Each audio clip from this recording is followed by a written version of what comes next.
தீப ஆராதனை. தீபங்களால் ஆராதனை செய்வது இறைவனை தீப ஆராதனை. தீபங்களால் ஆராதனை செய்கிறது ஒரு பக்கம், தீபத்துக்கே ஆராதனை செய்கிறது ஒரு பக்கம். இப்படி தீபாராதனை அப்படின்னு சொன்னால் நிறைய அர்த்தங்கள் இருக்குது. தீபங்களில் தானம் பண்ணுறது எப்படி? தீபதானம் மிகப்பெரிய ரகசிய தானம். கோவில்கள்லாம் இப்போ விளக்கு ஏற்றி அடிப்பிரதட்சணம், அங்க பிரதட்சணம் அப்படின்னு இப்போ யாரும் நிறைய பண்ணுறதில்ல. இப்போ தான் கோவிலில் நிறைய ரஷ் இருக்குங்களே, நடந்து போகிறதே கஷ்டமாக இருக்குது. இதில் எங்கே இருந்து நம்ம விளக்கு ஏற்றுறது? ஆகவே தீபாராதனைன்னு ஒரு நிகழ்ச்சி மிக விரைவாக உங்கள் அபிமான திரையில் மாலை 6 மணிக்கு அநேகமாக ஜூலை மாதம் 1ஆம் தேதியிலிருந்து இருக்கும்னு நினைக்கிறேன். எந்த டிவி சேனலில் அது என்ன ப்ரோக்ராம் அப்படிங்கிறதான் இப்போ சொல்கிறேன். அந்த ஒளிபரப்பு அப்போ நான் உங்களுக்கு விளக்கமாக அதனுடைய ப்ரமோஸ்லாம் உங்களுக்கு நான் தரேன்.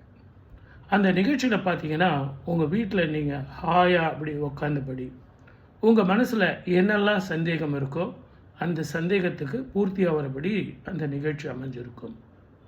ஜோதிடத்தில் சந்தேகமாக, எண்கணிதம், வாஸ்து, பெயரியல், அதே மாதிரி சாஸ்திரங்களில் மச்ச சாஸ்திரம், அதே மாதிரி மனோதைரியம் குன்றி போயிருக்கிறவங்க, எனக்கு 7.5 சனி நடந்துக்கிட்டு இருக்கே சார், சின்ன சின்ன பரிகாரங்கள் எப்படி பண்ணலாம், அது எந்த கோவிலில் எந்த நாளில் எப்படி பண்ணணும், தானம் பண்ணுறது அப்படின்னா என்ன, தர்மம் பண்ணுறது அப்படின்னா என்ன, தான தர்மத்துக்கு வித்தியாசம் தெரிஞ்சால் கூட நதிக்கரையில் வச்சு பண்ணணுமா, அந்த ஜீவ நதியில் வச்சு பண்ணணுமா அப்படிங்கிறது மிகப்பெரிய ரகசியம். இதெல்லாம் ஏதோ நான் எழுதி நான் பண்ணுறேன்னு நீங்கள் நினச்சிக்காதீங்க. நம்ம முன்னோர்கள் நமக்கு விட்டு சென்ற சாஸ்திரங்கள், சம்பிரதாயங்கள், நிகழ்ச்சிகளில் இருந்து உங்களுக்கு ஒன்று ஒன்றா எடுத்து உங்களுக்கு நான் தரப்போகிறேன்.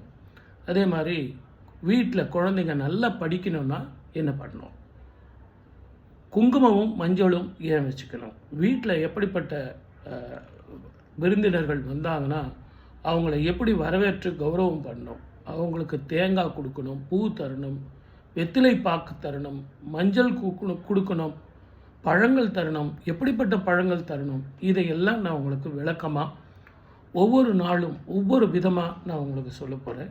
இதை எல்லாத்த விட இந்த நிகழ்ச்சியை உங்கள் அபிமான டிவி தயாரித்து கொடுக்குறாங்க.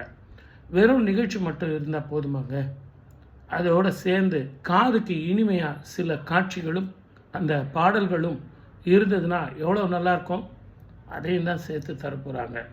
அது முக்கியமான நிகழ்வுகளாக அன்னைக்கு நடக்கக்கூடிய மகா திசைக்கு தகுந்த மாதிரி, நட்சத்திரத்துக்கு தகுந்த மாதிரி, அந்த பண்டிகைகளுக்கு தகுந்த மாதிரி அந்தந்த ஊர் விசேஷங்களை உங்கள் வீட்டு அறையிலேயே கொண்டு வந்து தரப்போகிறாங்க.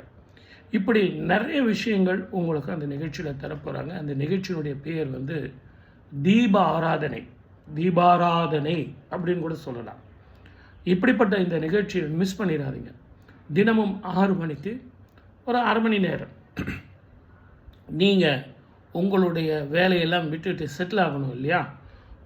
ஒரு வாரம் நாங்கள் பண்ணோம்னா, ஆமாம் சார் எங்கள் ஆஃபீஸில் நான் சொல்லிட்டேன், எங்கள் பிஸ்னஸில் கூட நான் எல்லாம் ஏற்பாடு பண்ணிட்டேன் அப்படின்னு நீங்கள் ஒரு ஏற்பாடு பண்ணுற வரைக்கும் தான் 1/2 hour. அதுக்கு பிறகு அந்த நிகழ்ச்சி 1 மணி நேரம் போகும். மாலை 6 மணியிலிருந்து 7 மணி வரைக்கும் அந்த நிகழ்ச்சி வரும். இது எல்லாமே வெற்றி பெறுவதற்கு நான் மட்டும் பேசினா நல்லா இருக்குமா, நான் மட்டும் பாட்டுகளை போட்டுக்கிட்டு பார்த்துட்டு இருந்தால் நல்லா இருக்குமா? நீங்களும் பார்க்கணும் இல்லையா? உங்கள் நண்பர்கள், உறவினர்கள் எல்லாரையும் பார்க்க சொல்லுங்கள். இந்த நிகழ்ச்சி ஒரு டிஃப்ரெண்ட்டான நிகழ்ச்சி.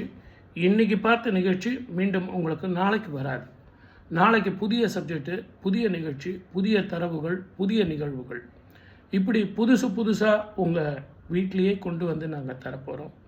வீட்டிலையே எப்படியெல்லாம் தீபம் ஏற்றலாம், இந்த தீபதானம் அப்படிங்கிறது மிக ரகசியமான தானம். ஒவ்வொரு நம்மளுடைய சம்பிரதாயங்களை மறந்து போனதை உங்களுக்கு ஞாபகப்படுத்துறது தான் இந்த நிகழ்ச்சியினுடைய விளக்கமே. அதே மாதிரி நம்ம கோவிலுக்கு போகும்போது எப்படி போகணும், கல்யாணத்துக்கு போகும்போது அக்ஷதை போடுறோம், கெட்டி மேளம் கொட்டுறோம், நாதஸ்வரம் வாசிக்கிறோம், இதுக்கெல்லாம் உண்மையான அர்த்தங்களும் தத்துவங்களும் என்ன? அது மங்கள இசை சார், அதனால் நம்ம வாசிக்கிறோம் சார், அப்படிலாம் இல்லை. அதை மிக விளக்கமாக அதனுடைய ஆதாரத்தினுடைய பகுதிக்கு போயிட்டு அந்த பகுதியில் இருந்து அதை தெளிவாக உங்களுக்காக அதை சீராக உங்களுக்கு விளக்கம் சொல்லி மிக எளிமையாக கலோக்கியல் லாங்குவேஜில் புரிஞ்சுக்கிறபடி பாடல்களை ரெஃபரன்ஸ் கொடுத்தோ பழைய புராணங்களில் இருந்து உங்களுக்கு கதை சொல்லியோ உங்கள் டைமை போர் அடிக்காமல் ஷார்ட் அண்ட் ஸ்வீட்டாக உங்களுக்கு நான் கொடுக்க போகிறேன்.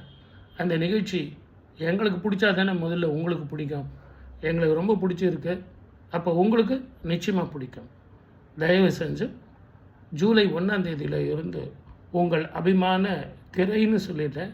அந்த அபிமான திரை என்னன்னு நானே உங்களுக்கு சொல்கிறேன், அவசரப்படாதீங்க. ஜூலை மாதம் 1 முதல் மாலை 6 மணிக்கு தீபாராதனை அந்த நிகழ்ச்சியில் சந்திப்போம், நிறைய பேசுவோம். வாய்ப்பளித்த அத்தனை அந்த நல்ல உள்ளங்களுக்கும் என்னுடைய நன்றி. நிகழ்ச்சி நல்லா வரணும்னு இறைவன் பாதம் பணிந்து சர்வே ஜனா சுகினோ பவந்து அப்படின்னு எல்லோரும் இன்புற்றிருக்க வேறொன்றறியேன் பராபரமே. அதுதான் இந்த நிகழ்ச்சி. வாங்க நிகழ்ச்சிக்கு போவோம். நன்றி, வணக்கம்.